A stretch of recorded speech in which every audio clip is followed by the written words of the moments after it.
I accidentally eavesdropped on a first date that felt like watching a dreamer trying to spark life into a brick wall. I was at a restaurant just outside Boston Mid-Range, nothing fancy, but nice enough for a date. I was early. My friend, running late. So I had about 20 minutes of solo time at my table. Next to me, in the same booth, but technically a separate table, sat a young couple, who looked to be in their mid-20s. They arrived a minute after I did. Across from me and to my left sat a man, heavy-set, pale, with a bright red beard and the posture of someone either very tired or permanently unimpressed. Across from him, beside me, sat a young woman with expressive eyes, neat makeup, and a polite energy that I could feel even from my seat. It was clearly a first date. She smiled. He grunted. She talked. He sipped a whiskey cocktail. She ordered a wine, asked for it to come with her meal, but they brought it early. She laughed and thanked the server anyway. And then the conversation started. At first, it was small talk, the kind where one person tries to make it work, and the other seems to be calculating how long is polite before leaving. I started jotting things down, not with judgment, but curiosity. I do this sometimes when alone in public, like sketching, but with words. A habit from long subway rides and solo lunches. She admitted this was her first app date. He said he'd been on a lot. Silence. She asked him if he wanted to know anything about her. He responded, sure. Like what? She tried again, asked about plumbing. He said he was a journeyman, but that there's no difference, really. She tried to relate. I went to school for 4 years for my job. I always admired people who just dove into work.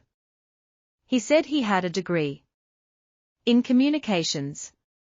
She blinked. Oh? That's cool. Surprising, but cool.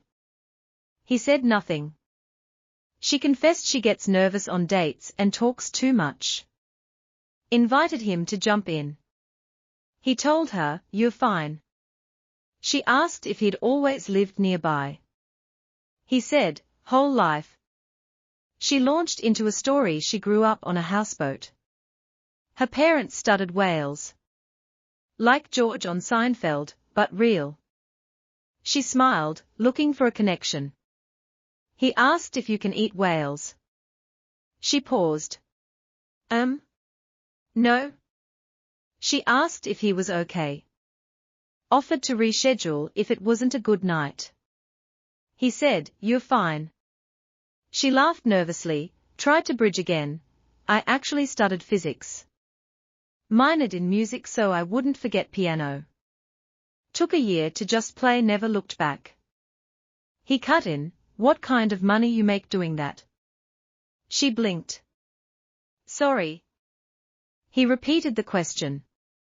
She dodged politely, it varies. He nodded. That's what I figured. She asked about Netflix. He studied the menu.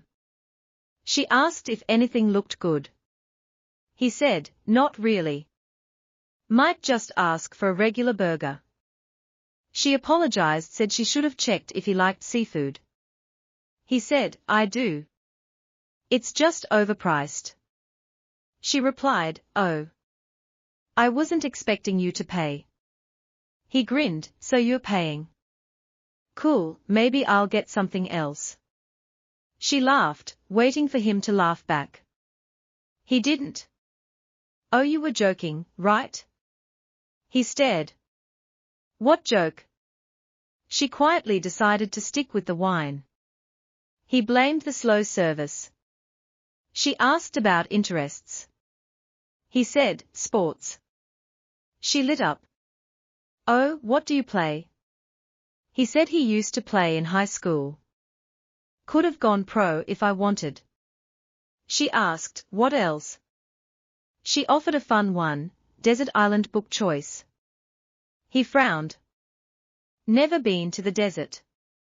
I don't really travel. She paused. Then said, "You know, I'm actually feeling off. I think I might have to call it a night." He shrugged. "Okay." She stood. "I'll go settle this at the bar." He nodded. "Okay." She looked down, hesitant, then said, "Well. Have a good night." He waved her off. "Yeah. You too." This was chill. "I'll text you." She walked out. He stayed. Ordered his burger.